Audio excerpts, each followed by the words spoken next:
Hi everyone, Aaron here for Zollotech, and the iPhone 15 Pro Max has been out for about 9 months at this point.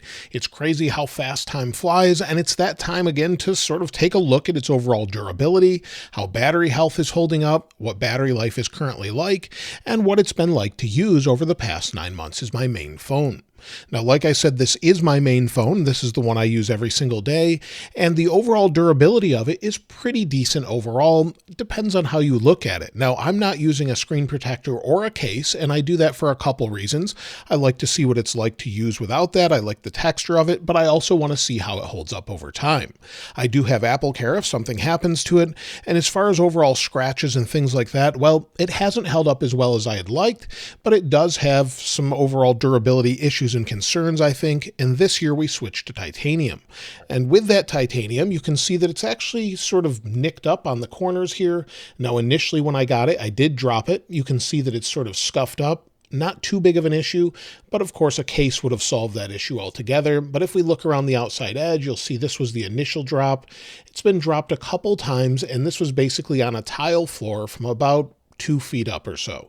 I don't typically drop my phones ever. Of course, it is a fingerprint magnet, and I did just clean this off, but you'll see it has a bunch of different nicks in the finish here. Not too big of an issue, and if you had the natural titanium one, it's going to hold up a lot better. In fact, I have that one nearby, and let me show you. And this one has not been dropped, but it seems to hold up a little bit better because it doesn't have that same sort of coating, it seems, over it. So you don't have as many maybe chips or scratches that show as easily.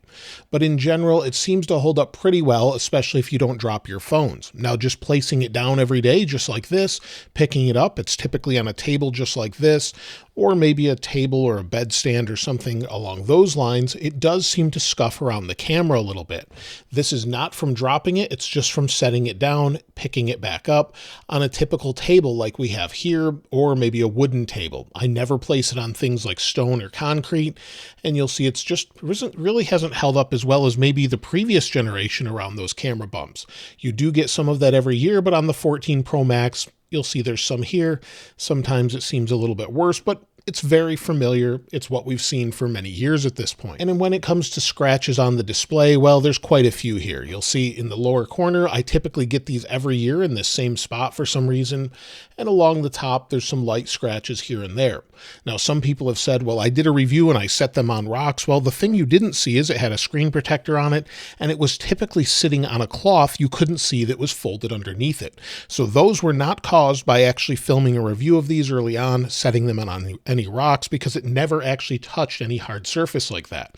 This is just from daily use, placing it in my pocket, then putting it back on a table and sort of back in my pocket. I rarely put it face down or anything like that. When it comes to the overall battery health, well, I know a lot of people are curious about that, and surprisingly, this is doing better than the previous generation at the same point in time. So if we go to battery, we'll go to battery health. I'm at 95% with 235 cycles. When I took a look back at what I had at the same time last year with the 14 Pro Max, I was at 92% with 223 cycles.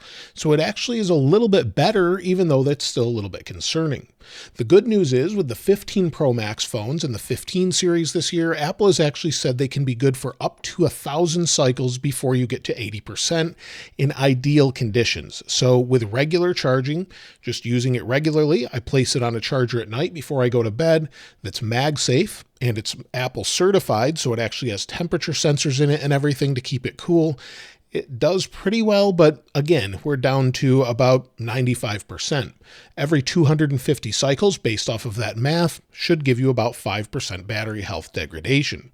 So we may make it there, might be a little bit less. We'll have to continue using this and see what it's like. As far as battery life overall, well, if you've been following me for any amount of time, you know I run a ton of betas and I run them on my main phone, and battery life hasn't been really that great for me. It gets me through most of the day, but with iOS 18 betas, iOS 17 betas, sometimes there's bugs in them that use more power, and I'll typically get through a day, but lately with iOS 18, I'll still have to charge late at night. So I'll get down to 20% usually every day, plug it in or put it on the charger, and you'll see that we're down to, well, 81% currently, and I've been using it on and off all day. If we look at previous days, I'll get about 3 hours of screen on time for about 50%. It just depends on how you're using it and what your regular use is like. One of those use cases would be the display. If you have super bright displays outside, if you're in a very bright environment and it looks great outside, no complaints here, super bright, great viewing angles. And I think that's a great move from Apple to have it so bright again this year, but it does still have that issue that we've had in previous years, where if you're at the highest brightness, sometimes it just can't handle that. If it's in a hot environment, how it's been lately in the United States, where it's been very hot, you'll see the past couple of days, if we go into the weather, we're around high 90s in the United States, and that causes issues with pulling that display down. 90 degrees Fahrenheit or 32 degrees Celsius. Sometimes it will just pull the brightness down to sort of cool the phone off. So I have seen that with this phone, but it does seem to be at a higher level than the previous generation. When it comes to the always-on display, I do use it, but I don't leave the wallpaper on. I just sort of prefer this blacked out look on the display, and it seems to have no issues with burn-in or anything like that I've seen. And I know most people I've talked to have had zero issues with burn-in with the always-on display. I like it. Of course, you could save a little bit of power by turning it off. Turning off the wallpaper seems to help a little bit, and then you still get the benefits of the always-on display. When it comes to PWM or pulse width modulation, the way it's actually controlling brightness by flashing the screen faster or slower, typically it doesn't seem to bother me on this phone. It didn't with the previous generation. Only the most sensitive to that are going to be bothered by this phone at this point. Typically when you're above about 39% brightness, it's at a fast enough rate that it shouldn't bother most people's eyes. Again, about 1 in 10 people have issues with this, including myself. It doesn't seem to bother me with this phone in particular. So in general, I don't think it's an issue for most people, but if you are really sensitive to that, well, then I probably would stick with LCD or maybe another phone that uses DC dimming all the time. When it comes to the overall heat of the phone, well, it seems to be much better than it was at the initial launch. When it first launched, it seemed to get very hot, specifically right over the processor, to the point where some people couldn't even touch it. Mine thankfully never got that hot, but it did warm up quite a bit when wireless charging in specific cars. BMW had issues with that, and they fixed that, and maybe that has to do with the neural engine, with it just running hot in general before when you're not even charging, and we don't really know, but with iOS 18 it does seem to run hotter in some scenarios, and people have suggested it's because Apple turned down the neural engine, then turned it back up with iOS 18 to handle maybe Apple Intelligence in the future. We don't know 100%, but there's definitely some odd things going on with it. It's staying cool most of the time, but it was a concern early on. I would say it's not so much now, but the next version of iPhone should solve that, I hope, quite a bit, where it's said to have better heat dissipation. When it comes to the design, of course, the design is very familiar. We've had basically the same thing for many years. We just have the addition of the action button. And throughout using this, I typically find that I just assign the action button to the flashlight. I'll leave it at that. Of course, you can do a lot of different things with that if you choose to do that. You could change it to a shortcut, accessibility options, and more with iOS 18. But in general, I think it's really nice to have. I don't know that many people change it very often, but I do like that the flashlight is assigned to it and that I can just turn it on as needed. So it's something that I find helpful, but not 100% necessary, but I'm glad it's there. The rest of the design, of course, we got USB-C. That's great. I find that I don't use it too much unless I need to transfer very, very large files, maybe recording with the camera on the other one. That's what I use this one for. And speaking of the cameras, they're really, really great. And what I mean by that is the video I recorded the other day with iOS 18 CarPlay features was 100% recorded with this iPhone 15 Pro Max, not even using ProRes. I was using Final Cut Camera and just recording it to an iPad nearby, and it even used the audio from this. Very little modification of that happened. I did modify maybe the brightness a little bit afterwards in post with the exposure.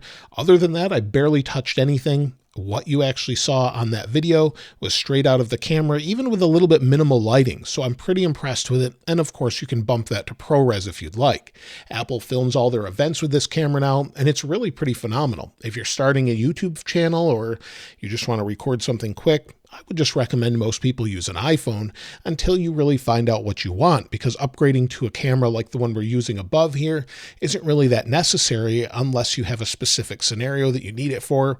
If you're starting with an iPhone, it's definitely great to continue with one. When it comes to the speakers, they've held up pretty well. So if we go into one of my videos, so if we rotate here and then we play this back,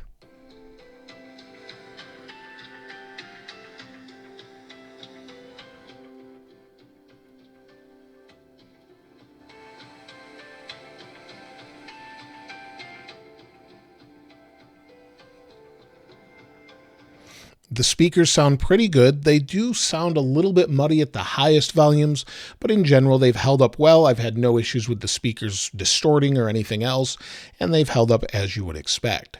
When it comes to reception, Wi-Fi and Bluetooth, well, that's been hit or miss depending on which version of iOS you're on. The overall reception lately has actually been pretty good. I haven't had a whole lot of issues when it comes to not using Wi-Fi, just being on 5G. However, that will use additional battery. You'll see I'm on LTE, then it just switched to 5G. So it seems to do a pretty good job. I've had pretty great success lately with it running fast and no issues. And then Wi-Fi, sometimes it's hit or miss. This seems to be related sometimes to routers. For example, Eero had an update to fix issues with it dropping off. It seems like most of that's been resolved at this point. So it seems like it's got pretty decent connections, and the same is true with things such as AirPods. So if maybe you have AirPods and you connect them to your phone, they seem to be pretty fast. The connection stays there. You'll see these don't even show up as my AirPods for some reason, but you'll see they connect nice and fast and they're ready to go typically when you want to use them. I haven't had any drops recently and they've held up really well.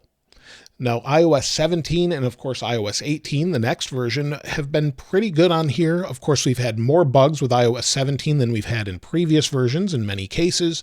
And iOS 18, of course, brings a lot of different customization, like you can see here, with placing icons wherever you'd like, leaving gaps in here, tinting the display, and much more. Of course, I hope this is much more stable and brings a better experience in the future. So if you want to tint your icons, go back to automatic, switch them to dark, change the wallpaper to light while you have dark mode icons, you can do all of that. So that's something I think is great in this update. Many people have been wanting this sort of customization for a very long time. And of course, it's finally there with iOS 18. So I think this device will be supported, of course, with Apple Intelligence, but not only that, it will be supported for at least another 4 to 5 years with all new features. So definitely something that should be supported for a long time. But if you're wondering if you should buy an iPhone 15 Pro or 15 Pro Max now or wait for an iPhone 16, I would probably wait for an iPhone 16 at this point. Given the time of this recording, you'll see here, it's the 5th of July. We've just got a couple months until we see the next iPhones, usually in the middle of September. So if you can wait and hold out for that, I personally would just hold off, then maybe trade in what you currently have for the next iPhone and get all of the latest features with that, especially if the current phone you have is going to miss out on Apple Intelligence. So all of those things are great things. I've had no issues with things such as green tint, 4K HDR is great, and just in general, it's been a much better experience. About 6 months afterward, it got much better.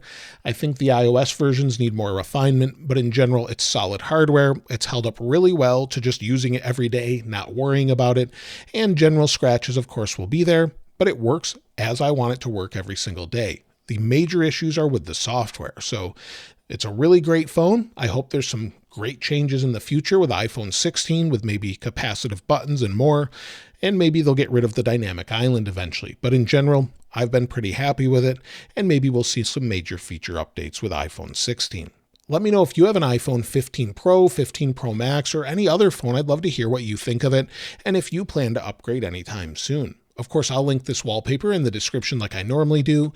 And if you haven't subscribed already, please subscribe. And if you enjoyed the video, please give it a like. As always, thanks for watching. This is Aaron. I'll see you next time.